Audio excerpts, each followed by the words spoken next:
2020년 첫 번째 윤독해 그리스도인이 되는 것.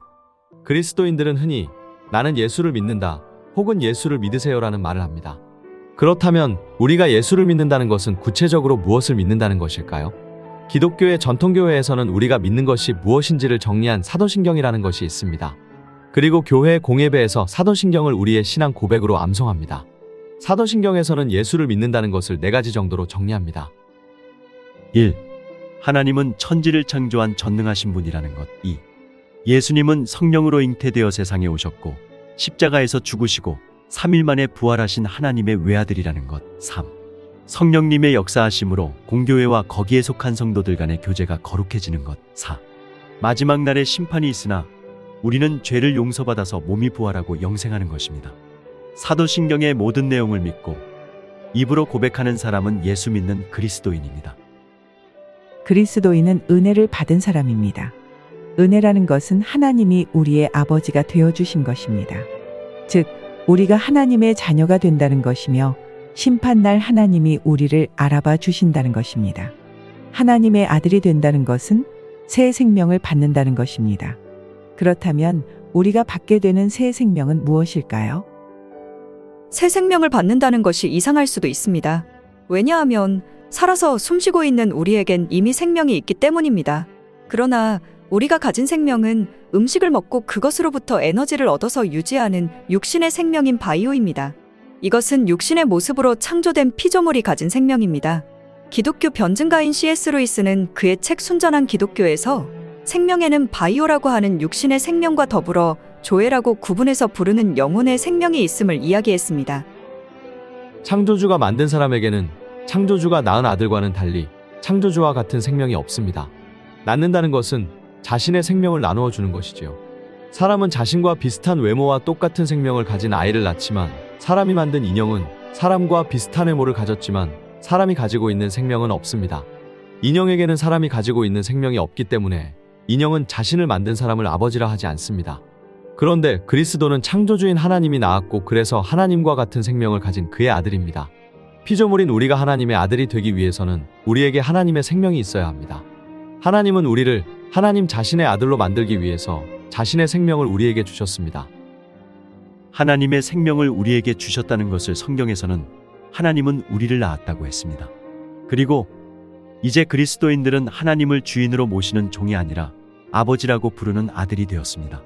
이것은 동화 피노키오에 나오는 이야기와 같이 제퍼트 할아버지가 공작실에서 만든 나무 인형인 피노키오가 진짜 사람이 되는 것에 비견되는 놀라운 일입니다.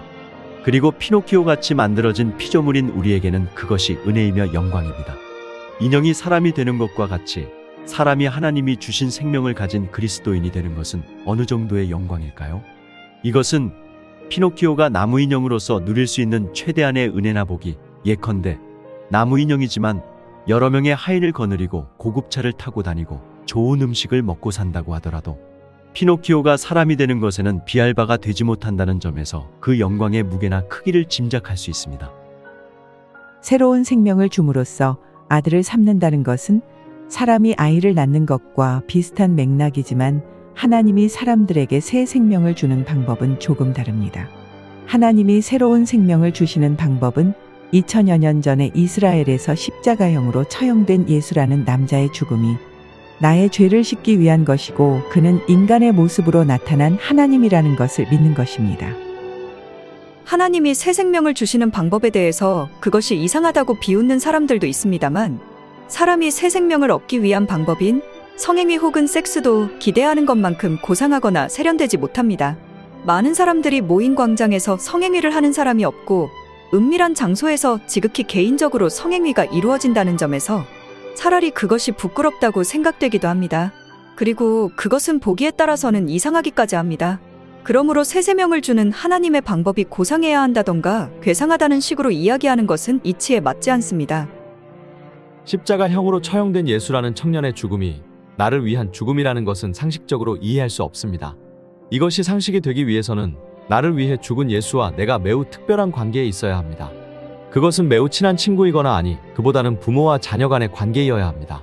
정리하면 2000년 전 예수라는 청년이 사실은 인간의 모습으로 나타난 하나님이시고 그가 바로 나에게 생명을 준 나의 아버지라면 나의 죄를 씻기 위한 예수의 십자가의 희생은 아버지가 나에게 새 생명을 주는 방법이고 우리는 이것을 상식적으로 받아들일 수 있습니다. 즉, 이러한 사실을 믿는다는 것은 우리가 하나님의 자녀라는 증거가 됩니다. 그리스도인에게는 육신의 생명은 물론 영혼의 생명이 있습니다. 우리가 영양가 있는 음식을 충분히 먹고 운동을 게을리하지 않을수록 육신의 생명은 더욱 건강해지듯이 우리가 그리스도인이 되면서 새롭게 받은 영혼의 생명인 조회를 건강하게 하기 위해서는 영혼의 음식을 충분히 먹고 영혼을 단련하는 운동을 열심히 해야 합니다. 그러기 위해서 우리는 하나님과 가까워져야 합니다. 추운 겨울날 난로의 따뜻한 열기를 많이 받기 위해서는 난로 가까이 가야 하듯이 우리가 하나님께 가까이 갈수록 우리는 하나님의 영향을 많이 받을 수 있습니다. 부모님과 같이 사는 아이들은 부모님과 가까이 있습니다. 반면 고아원의 아이들은 가까이 할 부모님이 없으니 부모님과 가까이 할 수가 없습니다.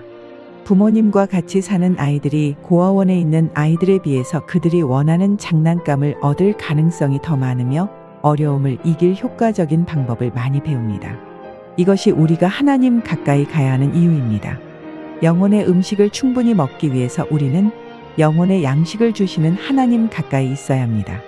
또한 아이들이 부모님의 영향을 받아서 말하는 것과 걷거나 달리는 것 그리고 친구 사귀는 것과 문제를 극복하는 법을 배우듯이 하나님의 영향을 받아서 시험을 이기는 법을 배워야 합니다.